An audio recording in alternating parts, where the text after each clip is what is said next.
What's up, everybody? Welcome to the Awake and Sober Podcast, a podcast about life and recovery through Christ. Today's show is sponsored by Jesus, the way, the truth, the life. Find him in the nearest Bible or your free Bible app. Today's discussion.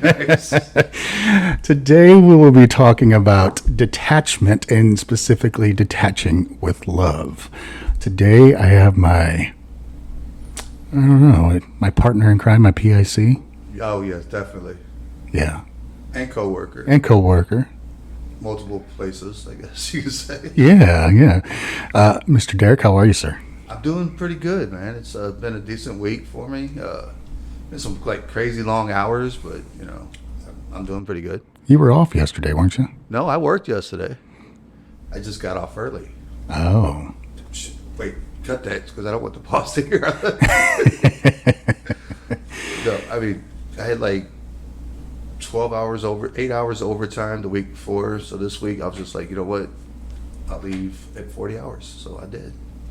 How's that feel? Felt pretty good. I had a long afternoon yesterday. Yeah. So yeah, why don't we go ahead and introduce our new sound man? Oh, you're not going to introduce me? I got to talk about myself. Stevie Steve. Yeah, it's like the third time you've let me be here, and run your soundboard. The second time you've given me a mic, and Are you I nervous? think y'all should be scared. Oh no, we scared. I just want to look you're nervous. I'll be fine because I just won't listen to it because I hate hearing myself talk. Yeah, but then you're going to get curious and you're going to listen to it and you're going to be like, oh, is that what I sound like? I don't like to listen to them either. I don't. Really? I love listening. I fast forward through most of it. Oh no, I listen to them. Okay. I even watched the video at the gym, which is really funny. I don't know if I shared that before or not, but I set my phone up against my Monster or my drink container, whatever I'm using, and sit there and in between sets watch the video. People walk by, see what I'm looking at, and they see me watching me and think it's funny. Do what?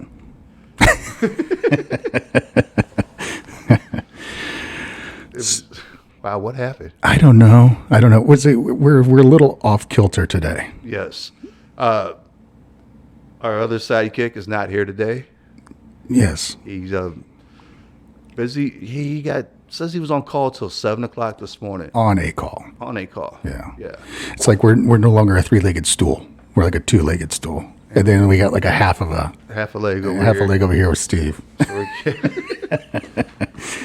Oh, jeez. Anyway. I count for a half. That's better. Is that better now that I put that under my mic? Oh, my gosh, yes. Yeah, I think that that's why your mic sound better. You've got the cloth on the table. Oh, gotcha. The professional sound man has done the job twice, so. You're already doing better than I did last week, so that's good. Right. Yeah, he hit record at the beginning. Oh, my goodness. Okay.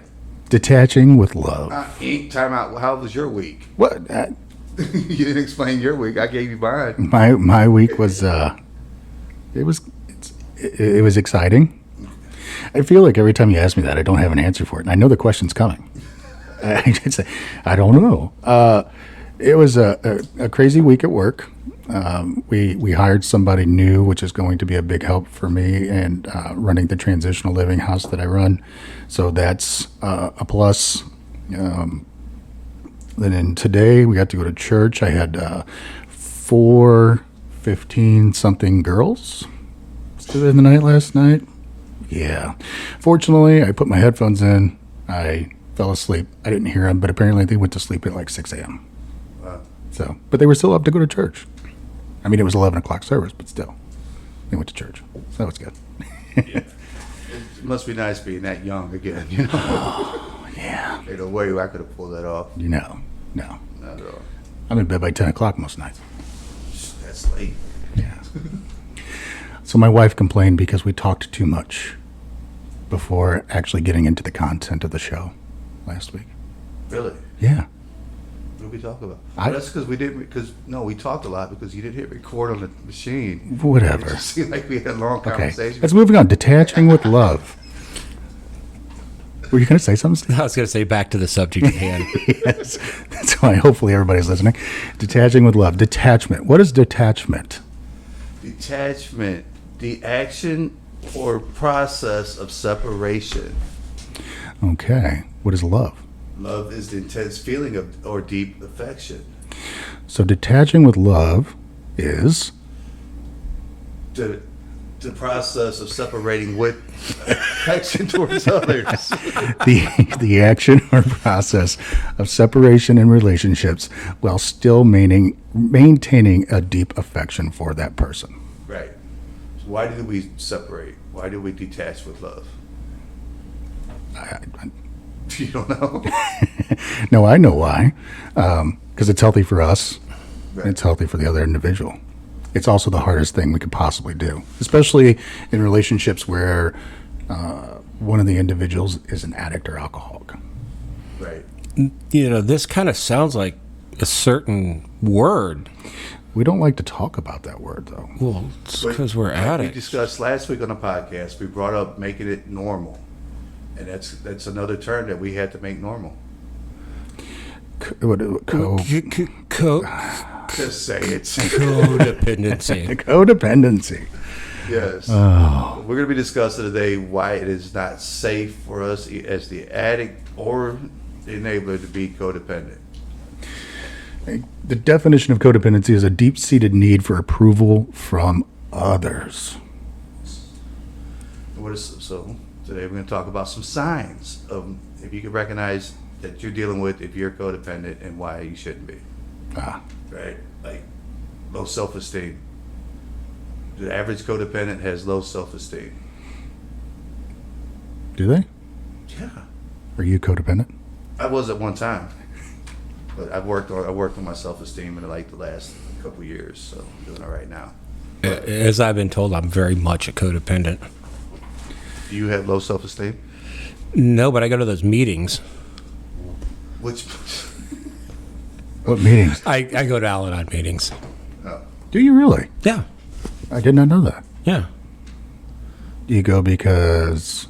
Why do you go? If Well, you don't mind for sharing. starters, I went because the person I was dating went, and I was like, date night.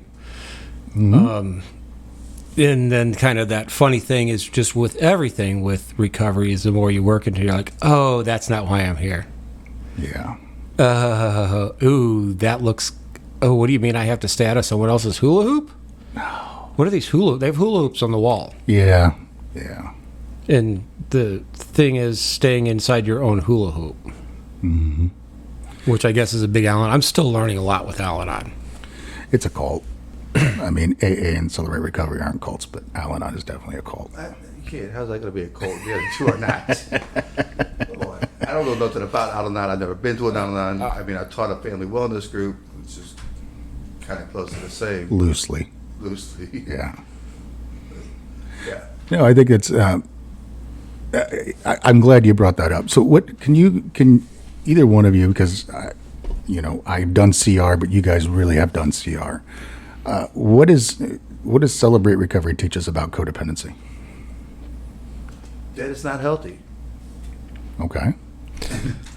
It teaches us to start learning how to build healthy boundaries in relationships, how to pick the proper relationships, because the majority of the time, it's like a codependent, you're going to get into a relationship with, where did we have that at? I know we wrote it down. Oh, right there. Person, I mean, we could draw pictures next week. We for got it. giggles, man. We got giggles over here. yes, I giggle a lot, man. I'm not going to lie. But it feel better. All right, we had to do something with that mic, because that's really bad. And for you to have to mute it every time. I think it's good. Right, because he's muted. Now he's unmuted. You hear the background noise. Oh. You hear it? Yeah. Now just mute and unmute. It'll be okay. Yeah. We'll deal with it. Yeah. It'll be fine. Anything to avoidance. Let's talk about this problem of codependency we're talking about here.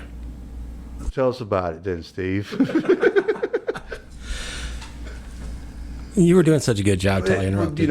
As codependents, a lot of times we get in very physically, emotionally, spiritually abusive relationships with the other person. The other person's usually harsh on us in that, and we're trying to find our self-worth in that person, even though they're doing what they're doing and being really bad about it, I guess you can say. Mm-hmm. So.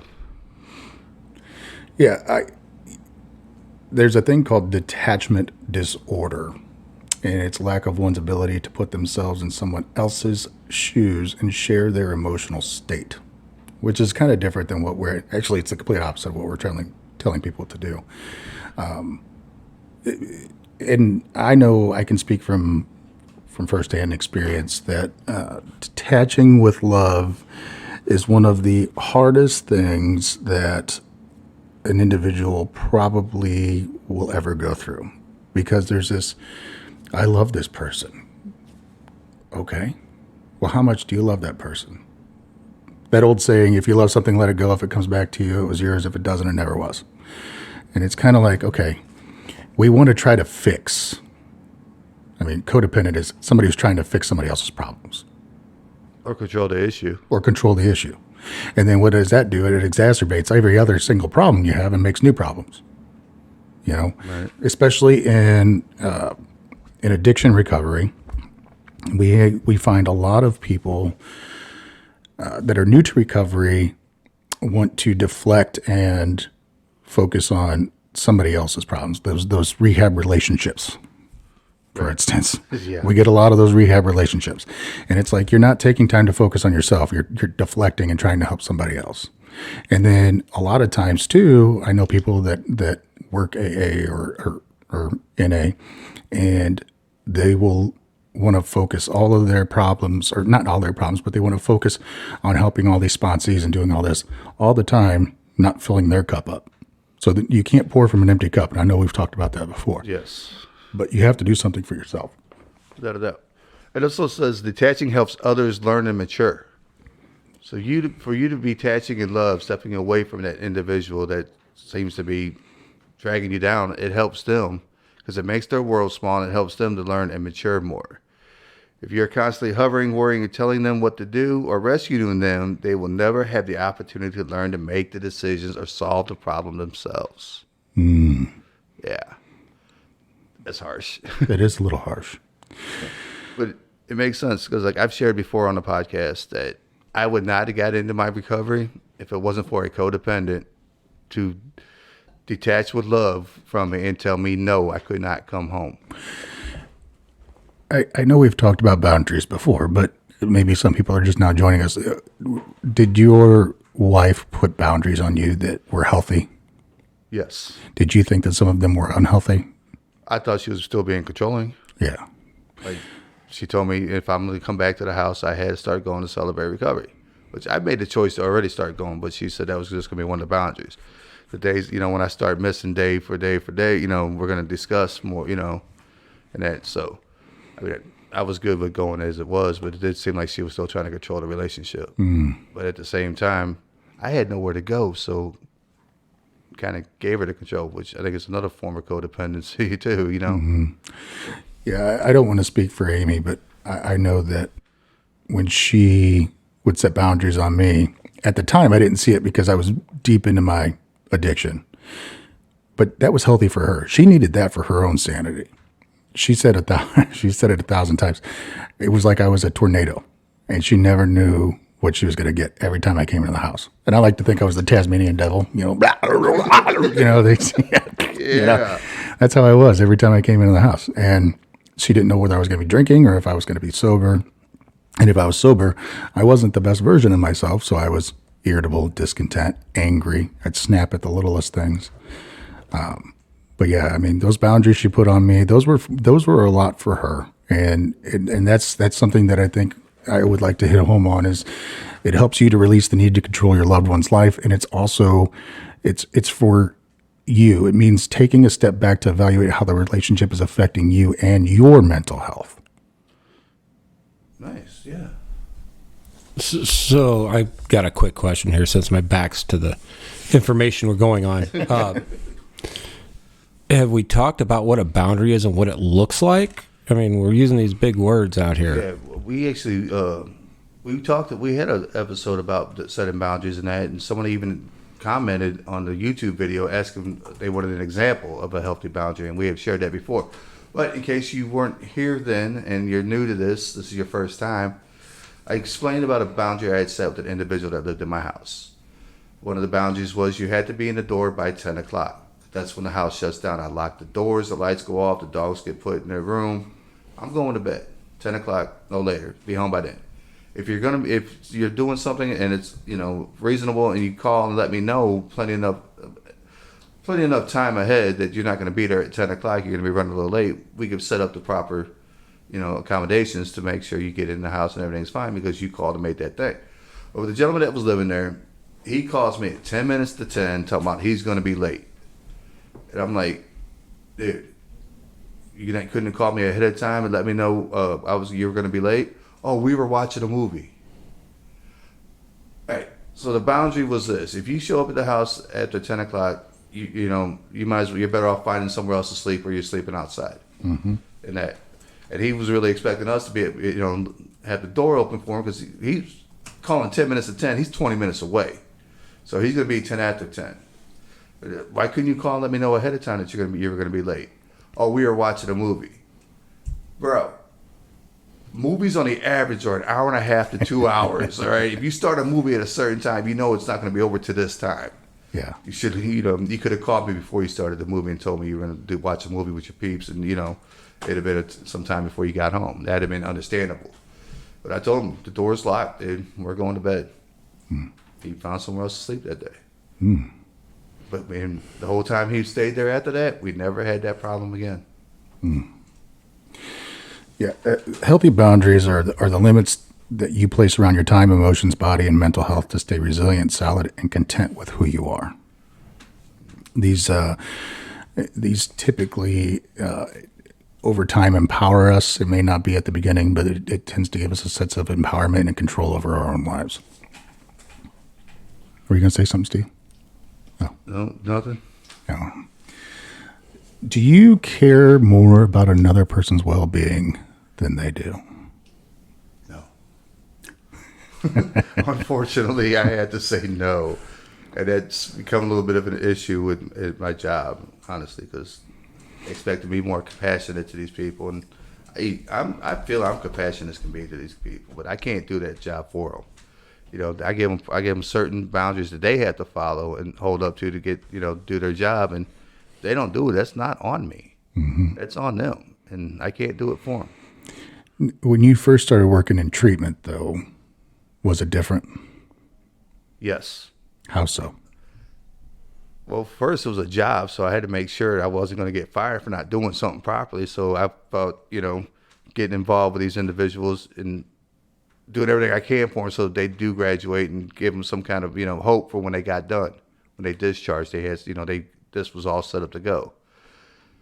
I guess I just kind of got burnt out on it because it wasn't, nobody was truly following through with what I was giving them. Mm-hmm. So it was just like, dude, I'm going to go insane if I'm going nuts, worrying about everybody and what they're doing. Are they making their appointments? Are they doing this? And then it was when a client that I had worked with wound up dead, ended up overdosing.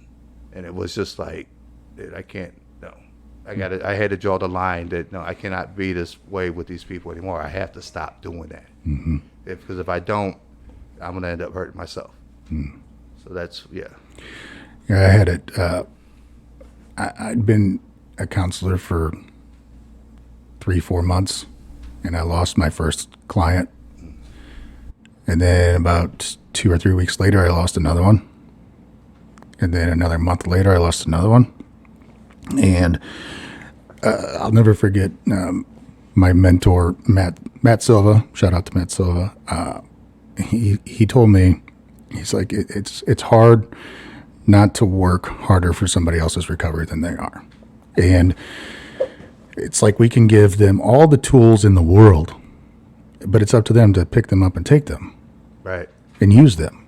It's like everybody that comes through is offered the exact same opportunities, and everybody gets the same information. And it's, what do you do with it? I chose to do what I did with it, so I didn't have to end up dead or locked up, right, or buried or whatever.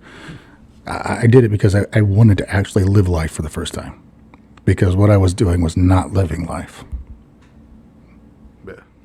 But I hate to say that the detachment disorder that we were discussing, I'm almost gotten that way because sometimes people come to me and they expect me to feel a certain way for them when they want to sit there and whine and cry, and it's hard for me to do because I've had to be able to do detachment from individuals and their emotions. So, are you finding that you have to detach with love even at work? Oh yeah, without a doubt. Because So it's not just in like your marriage or your best friend or anything like that. So detaching with love comes out into every aspect of your life. yes, because Jesus tells us we have to love everybody, so I do my best, right? So everybody I work with, anybody that comes to me as my client, and that I'm going to pour out as much love as I can, just as Jesus had done. But I still have to have that detachment. So if they go off and do their thing, I'm not going to lose sleep over it, unfortunately. I put this Bible verse in here. I was going to save it, but this brings up this. What you're talking about, what we're talking about right now is perfect. Galatians 6:1-5. Brothers, if anyone is caught in any transgression, you who are spiritual should restore him in a spirit of gentleness. Keep watch on yourself, lest you too be tempted. Bear one another's burdens, and so fulfill the law of Christ. For if anyone thinks he is something when he is nothing, he deceives himself. But let each one test his own work, and then his reason to boast will be in himself alone and not in his neighbor. For each will have to bear his own load. Yeah. Galatians 6:1 is the Bible verse for step 10 in Celebrate Recovery. What? Yeah. Ain't that something? So, I mean, really, what does that go and say right there? If what we just read about codependency, not being codependent, and it's in our steps. What is step 10 for people who don't know? Oh, well, I don't know off the top of my head. I can't read it unfortunately, my 5 years of sobriety, I have not yet learned all the steps word for word. But There's 12 of them, by the way. well, I know that There's much. not 9, it's 12. Continue to take personal inventory, and when we were wrong, promptly admitted it. Right. Because you got to think, even in codependency, if we are wrong and we try not to admit that we are wrong, or we try to blame somebody else for it, is that not codependent? Mm-hmm. Because we don't have enough self-esteem to make sure our side of the street's clean. Mm-hmm. When they break it all down, is what it ends up being. Right. Without a doubt. When when detaching with love, what are we doing for our loved ones? Are we making their world smaller? Are we making it? Is it mean to set a healthy boundary and detach with love? No. Just like you said, yes, we're making these people, these family members, clients, whatever it is, we're making the world smaller. Let's make it a little real here. Let's make it a little real. You're both parents, right? Yes. I want you both to tell me how you would detach with love if you had your oldest in active addiction. What would that look like to you? I'd drop him off at Neolia and go home. Detach that. Seriousness, though. I mean, how does that serious. look? I mean, that's not going to fix it. Okay, so you want to talk about I mean, like detaching? boundaries. How not? I mean, yeah, I get that part of it. I'd just drop them off. No, you wouldn't. You. No, would there be boundaries set? We talk about detaching with love, and that when my brother passed, all right, I felt so hard that it was my fault. I was blaming myself. My self-esteem went down. I was. What was the other thing we had on there? My self-care had become a problem. Mm-hmm. I wasn't owning up or identifying to who I was. And I don't know if you want to say that was being codependent, but my brother passed. I had a big issue with it, and I had to detach the fact that I had, I think it's detached with love. I couldn't control what he did. That wasn't my spot. He passed because of the choices he had made, and I had to own up to that, and that was hard to do. But that's how I detached from it. It doesn't affect me anymore because. And we just talked about this like a couple of podcasts ago. What we did when I brought up my brother last podcast, and how I wasn't was being able to maintain my emotions and stuff, and it was from detaching with love. Mm-hmm. I've been able to work on my emotions and maintain my emotions more. Mm-hmm. So there's another positive thing about detaching with love. That's a great question, Steve. And I thanks for putting me on the spot. You know, Well, I mean, who brought this guy? You know, You know, we talk about the ideas, but I mean, it's one thing to talk the theories and the thing. Well, how does it look when the rubber meets the road? So what's crazy is I would say if you would have asked me this question 5, 10 years ago, I wouldn't have had an answer for you because I didn't have children at the time. You know, and when Amy and I got married, I got instant family, right? So I was like, hey, one day, hey, here you go, I got kids. But being in recovery, I say this all the time. I wish everybody worked a 12-step program. Everybody. I don't, codependent, addict, alcoholic, the world would be a much better place. You know, it's as simple as following the 10 Commandments. You know, love your neighbor as yourself. You know, the greatest commandment is this. So knowing what I know now, if my oldest or even my youngest came to me with an addiction problem, there would be some hard boundaries. And it would be, A, you're not going to do it in my house. B, if you continue to do it, you're gone. And it's harsh to say that, but I would give them the tools that they need. I would offer that, but if they don't want it, I'm not going to work harder for their recovery than I'm not going to work harder for their recovery than they are. It goes back to making the world smaller. Yeah. So you'd throw the kid out on the street. Yeah. They almost have. I mean, what's going to happen to him out there? Not my problem. You know, more kids die in the home than die on the streets. Once you kick them out on the streets, they're going to survive a lot longer than they will in your home. Oh, absolutely. And a lot of people don't realize that. Mm-hmm. Yeah. What do you want me to do? Tie them up in my basement? I mean, No, no. I was saying when they're on the streets, all of a sudden they don't live in that luxury of home. They don't have this and that provided for them. They have to start living and surviving on their own, and the addiction ends up being a little bit further down the than on the scale than surviving. More kids die in their home than they die on the street. And I would say this too, because I'm kicking them out doesn't mean that I don't love them. My love for them is still the same. I still like them. I still love them. I want them, in the eyes of God, they are still God's child, right? And they're caught in this whirlwind of what happened? Did you get lost? Gosh, I lost the daggum word. What are we speaking on here? Oh my gosh, I'm talking. But anyway, the insanity cycle. That's what we were talking about. Oh, yeah. The insanity cycle is doing the same thing over and over again, expecting a different result. So I need to not put myself back on that crazy train of going and doing the same thing over and over again. So we have to break that cycle somehow. It'd be treatment. It would be, church. It would be meetings. It would be all those things. And if they can't uphold their end of the bargain, then they're gone. It was the same thing that was put on me. Right. The exact same thing. That's the thing.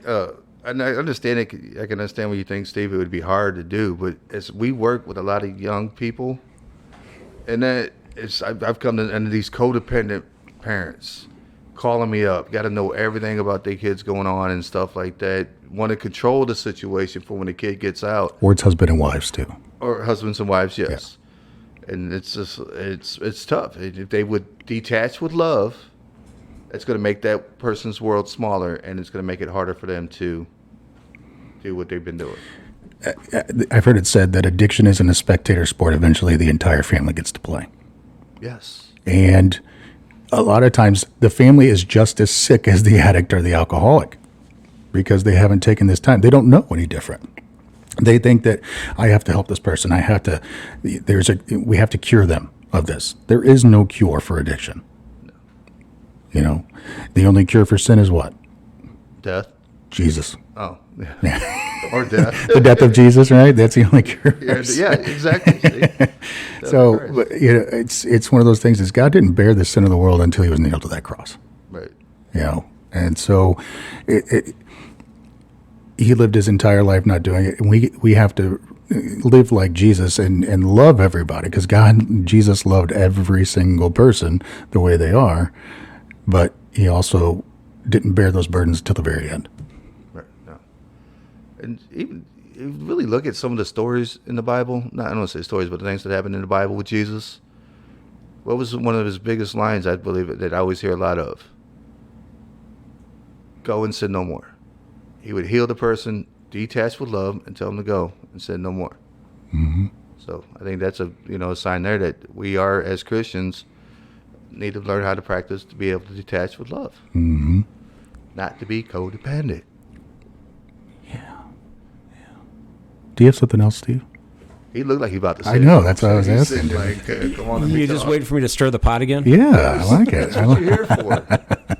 He's not on camera, folks, because he might break the camera. Yeah, I've got that face for radio. That's what they say. Got a voice, though, man. Yeah. So what do you have to say, Steve? I mean, one of the things that I've learned, because I actually go to Al-Anon, and I'm trying to learn. I'm dealing with a lot of issues from my past that are kind of codependency, and I'm really seeing that they're very codependent. One of the things we talk about in Al-Anon is we refer to the hula hoops, and that's a big symbolism of, you have to stay inside your hula hoop. And a good question is that, well, Derek's doing this. Well, wait a second. Who's hula? That's his hula hoop. You got to let him do what's in his hula hoop. Mm-hmm. You can't go getting in other people's business. That's one of the hardest things to deal with as a codependent is, wow, that didn't sound good. It's all good. Is, being able to stay on your own lane, and then especially in relationships where in a relationship, as the Bible said, two become one, let no one separate them. So, as husband and wife, then you have to look at that as how does that look like? Is, I have to be my own, we're one, we come together as one, but yet I have to be independent of this other person and let them be their own person. It's some of those paradoxes that really kind of really get in your head, and you start wondering about how am I really doing this? Mm-hmm. Where do they start and where do they end and where do I start? Mm. Am I doing this action to make this person happy? There's some of those thoughts on the codependency. One of the issues I dealt with in codependency, and I'm going to try to be as vague as I can for reasons right now. I would try to fix things, make them okay. I would put a lot of work into making something better, but to do that, I would have to fix that other person. And that's where I'm finding that I had a lot of codependency and how sick I really was. Mm-hmm. And wish I could say more, but I'm just really not going to right now. There's certain reasons why. And it's really a few weeks ago, and I came to that realization, and some of my friends were like, dude, you never saw that? I'm like, no, I didn't. That was your way of trying to fix it in your head, wasn't it? I didn't see that. I don't know what you're talking about.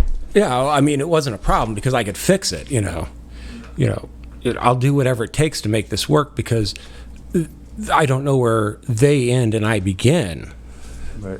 When I hear that though, fixing it, I think a lot of times we're fixing it in our head. We're making it what they did. We're making it right by them. That's how we're fixing it. Okay, so they did this and they did that, but they were in the mood this way. So we're already fixing the situation in our head. Mm-hmm. Just like a prelapse situation with our codependency. We're already fixing it in our head before we put forth, try to fix it in real life. Does that make sense to you? Yeah, it makes a lot of sense. I mean, in my head, well, if I can do this, if I can get this person to do this, then they'll be happy, and then I can be happy. That's the thing. When we're being codependent, we're keeping that attachment too, especially the addict. As long as we're doing stuff for them, even though we're trying to control it, but okay, so I'll do this for them, but if they, and try to set up those unhealthy boundaries, what is that addict actually learning? What are they learning from all this? Not a damn thing, but somebody's got it for me, right? I mean, come on, you really think about it. If somebody's actually doing nothing, yeah. Right. I mean, when I was an addict and I had somebody that was made sure I had a roof over my head, if I needed to ride somewhere, they were taking me there to make sure I ate, all that stuff. I worried about nothing but where my next buzz was going to come from. Mm-hmm. And that's what we're doing when we're not setting these healthy boundaries and detaching with this love towards these addicts and that in our life. When we're dealing with that and we're not setting forth those boundaries, we're letting them get away with murder. Mm-hmm. And they're never going to change. and even as they grow weaker in their addiction, we are actually growing weaker in ours of codependency, right?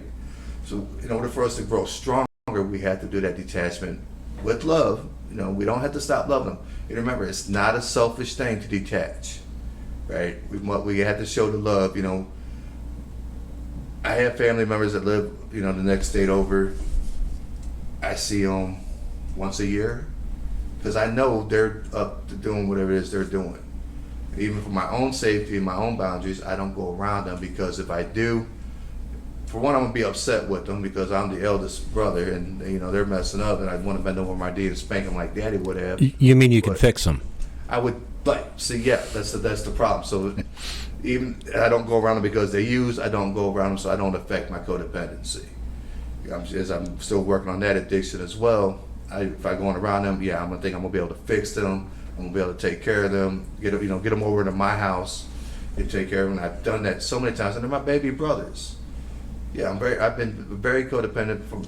Baby, if you're watching this, whenever you hear this, yes, I'm admitting to the fact I am codependent with my family. I love you, but I have been. First time live on air. Yes, first time ever. I don't admit that Hey, kind of Derek, stuff, maybe, right? maybe next week we can work on step 2. Shut the front door. I'm just saying. But Don't be ashamed of it, man. no, It's I'm okay. All right. I'm talking. Somebody mute his mic. But what I'm trying to get the point across is that I'm not muted my mic. No, you didn't. He's good. Okay. What was I saying? He had me off now. I'm gone. Your two brothers. My brothers, yes. I have to make their world smart. If I'm going to be the guy that's going to be taking care of them or show them, give them what they need, they're not going to change. And if I'm not a part of what they're doing, then I can't take blame for it either. Mm-hmm. And that's another way of healthy detachment, if you ask me. Because, like I said, with my first brother that passed, I blame myself for not being there for him. But with this detachment I have with my other brothers, sad to say, if the Lord decides it's their time to go, it's not going to affect me like it did with the first one because I've had that detachment. Yeah. I think it's important, too, that we're not saying not to be empathetic or sympathetic. We're actually, where do we got that one at? I don't know. It does not mean you are abandoning them or stop loving or even caring. It means taking a step back to evaluate how the relationship is affecting you and your mental health. Yes. That's what it's about, yes. We're not telling you to stop loving people. No.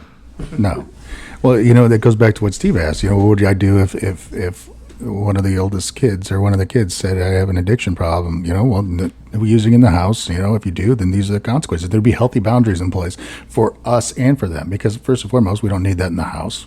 I don't need that, especially being, in recovery myself. I wouldn't want that. But it's being able to empathize, and a lot of people, some people might be listening that aren't affected by addiction, and that's okay. I think it would be good for you to take a look back and evaluate your relationships and see which ones are healthy and which ones aren't, because everybody has a healthy and unhealthy relationship with somebody somewhere. Yeah, and it's usually someone we're really close to. Yeah. That's the hard part about it. Yeah. It's usually someone you're really close to. It may not be somebody in your house, but it's definitely someone you're close to, and you do have that codependent way about it. Mm-hmm. And so back to that family member, I remember a few podcasts back we were discussing somebody in my family who had messed up, and they came to my house, and right away, okay, you're in my house. You're gonna go to a meeting with me. You're gonna call a therapist. You're gonna do this. And I started setting those boundaries. You're not going to get high in my house. You're not going to do this. You will go, meet with a therapist. Sad to say, I treated them as if it was one of my clients. These are the rules. This is what you have to do in order to maintain, proper recovery. Mm-hmm. And that's what I did to my family. And that's setting healthy boundaries. That's right. You asked what would we do if one of our kids came to us. I did.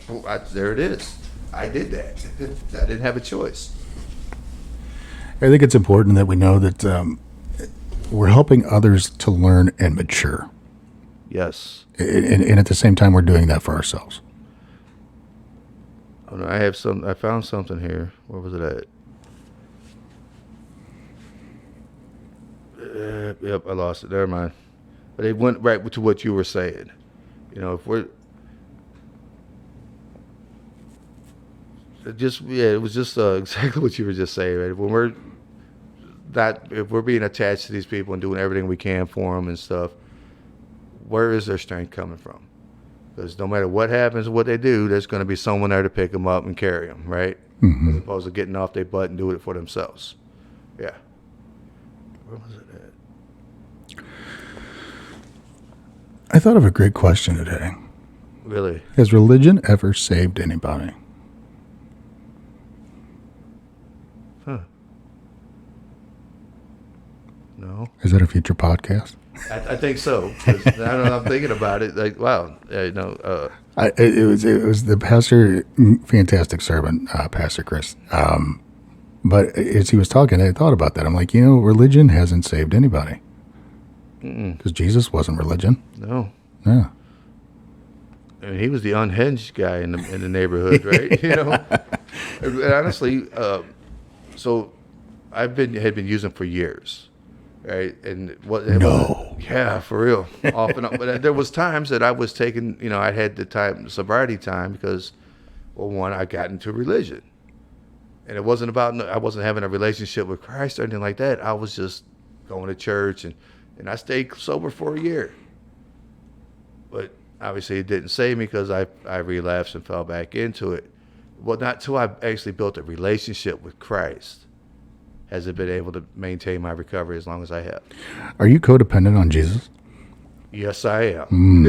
Yeah. But are you codependent on Jesus? Oh yeah, I'm just codependent. wait, time out. You know what? Maybe I'm not. Because being codependent is finding your self-worth in somebody, right? When we wrote down a deep-seated The need for approval from others. As long as I'm doing what I feel God has called me to do, I'm not seeking for approval because I'm already doing what He wants. Yeah, so I think I could strongly say I'm not codependent on Jesus. Do I rely on Him to give me a future? I do, but I'm not building my self-worth on how He feels about me. Well, I mean, He feels pretty good about you. I hope so. Yeah, I'm pretty sure we learned that, Pastor Derek. Yeah, right. So kind of your religion question. I had to think about it for a few minutes, and it's word it again for me. Has religion ever saved anybody? Yes. Who? Sure. How? For being there to support someone when they need it. Okay. Is it the relationship with Jesus, with God that saves you, or is it the... Well, define saved. I mean, are we talking, saved in the spiritual sense of I'm going to heaven, my sins are forgiven? Or are we talking saved as, man, I was in a really bad place and this took me away from it? Both. So that's where I'm saying the saved in the spiritual sense, no. But yes, But even on the religion side of it. on the theatrics end of religion, the ritual of religion, which I think is a lot, in my terms, when I look at religion, that's what I see, the ritual of it. Yeah, I'm sure there's a lot of people that have, been saved from, things going on in their life, addiction or whatever, by leaning on that and not on God. So, yeah, I mean, even in AA, I mean, we refer to God as the God of how we see that. I don't remember the exact wordings of not God as we understand Him. God as we understand them, exactly. Which is not taking away from, in a Christ-centered recovery area. But so yeah, with those words, yeah, have people been saved by religion? Yeah, I would have to think about it. I just threw it up there because he threw out a question to us. What'd you do if your oldest child had addiction problems? I don't know. It's just a question I was thinking about. I don't want to get off topic too much, but I mean, honestly, we talk about the AA, and the God in AA is not a religious situation. So we can't really say, because of how they mention it in AA, doesn't make it a religion and make it saved. Because it just says that God as we understand Him. Really, that's what religion is. A lot of times, it's a bunch of rules and regulations on how they understand God. I mean, my concept of God is probably different than your concept of God. There's a homeboy upstairs, Yeah, but I'm sure that it's the same principles, right, or the same central thing. But I might have a different outlook. I might have a different outlook on God than you do. Yeah, possibly. Yeah. Yeah. Yeah, but there you go. That's because of your relationship with God. You have Right. you have that sight. Yeah. Just as I have that relationship with God. So really, step 3 is telling you to have a relationship with the God. Mm-hmm. Not be part of a religion. Yeah. We're a cult. Yeah, but we all know where Bill took the 12 steps from, and most of the big books pretty much plagiarized right from the Bible.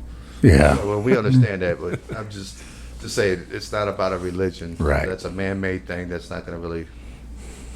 Here we are as pastors talking about, that relationship with God. That's That's all it is. The relationship with God is what saves us. The only point I was going off on was kind of a devil's advocate of, yeah, there's some people that have found, serenity in that act, that theatrics, as you would say, of, Yeah.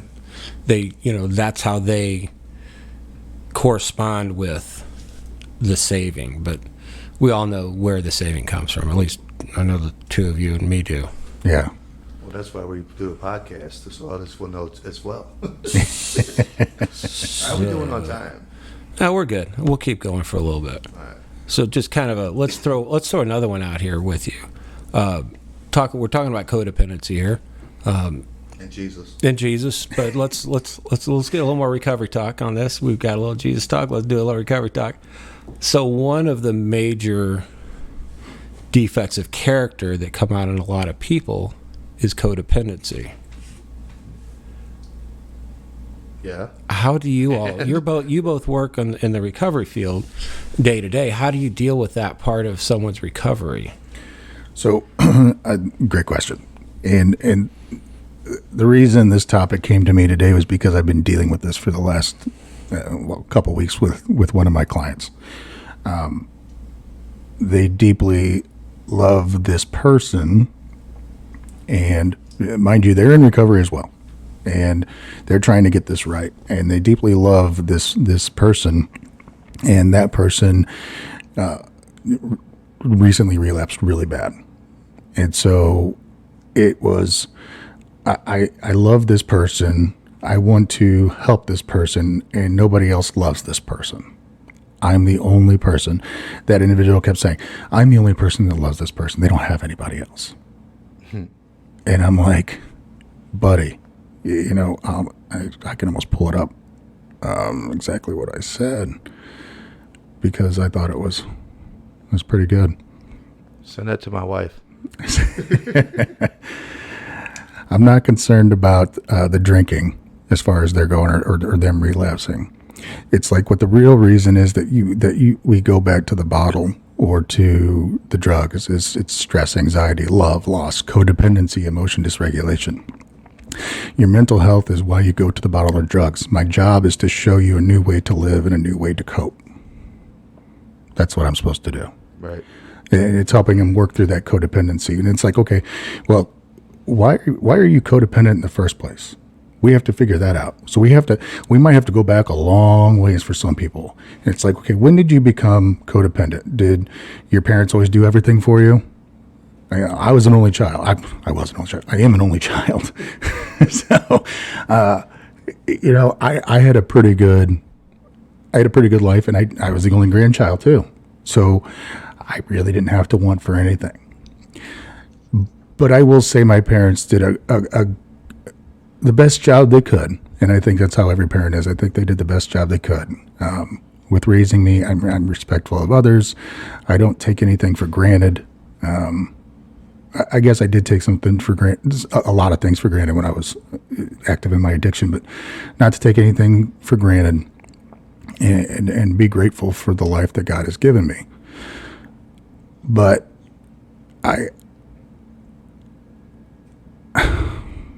What happened? I just I just saw up there, not codependent. That's what like, not codependent, no, in really in big pink letters. I'm looking at the man in the mirror. Sorry. No, but it's so helping them navigate this way through life, and it helps me too because I get to look back and reflect on my own life of where I might be codependent. So I don't know if that's really answering your question, but I do think it's important that we don't focus on others because we have to be selfish in our recovery in order to become selfless. So I'm asking you to be selfish, but it's not for all the wrong reasons. Because why we drink, why we use in the first place is typically because we're selfish. It's all about me. And I'm asking you to be all about you so you can help other people. Without being codependent. Well, yeah, they're not. I'm not going to rely on them for my sobriety, my happiness, my peace. Right. It wasn't like you said. We're selfish now, so not that we're selfless later, but we think of selfless later. Yes. You know. Yeah. Yeah. Codependency. Do you teach codependency as an addiction? An addiction to people? I think it's intertwined with everything I teach. Okay. I was teaching about the addiction tree and the roots and stuff, and it shows that codependency was an addiction to people. Just right alongside drugs and alcohol, sex, and gambling. It was all the addiction, all the same. And when I literally looked into it, it does, because a lot of times with the people with their drinking and their drug use, there's a root cause of that. Physical, emotional, sexual, some kind of trauma in their past that they haven't properly dealt with has led them to drinking and using. Same with codependency. Yeah, and I think that's before I saw the not codependent up there, to answer your question, once we can find the root problem of where it all started, Right. let's work ourselves backwards, and then let's build up from that point forward. Yes. Without a doubt. So, Does that answer your question, Steve? Y'all need some Al-Anon. Oh my gosh. I go to CR. I'm good. Yeah. I go to 5 meetings a week.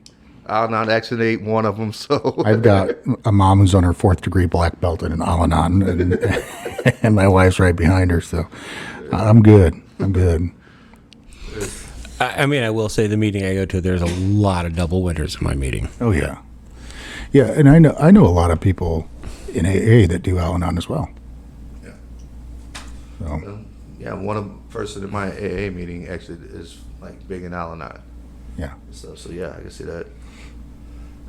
So how to let go of someone with love? All right, you got 8 points here. I thought these were interesting. I thought I'd like to bring them up. Bring them up. Close this baby out. One, identify the reason. Ask yourself why you're now deciding to detach from that relationship. Yeah. 2, release your emotions.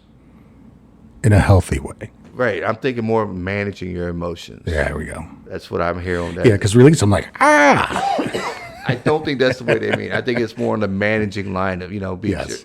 Whatever you're feeling about the situation, make sure you got them properly managed. Take the pause, do the stop, whatever it is you got to do. And that. Excuse me. 3, don't react. Respond. What's the question? Are you listening to... React or to respond.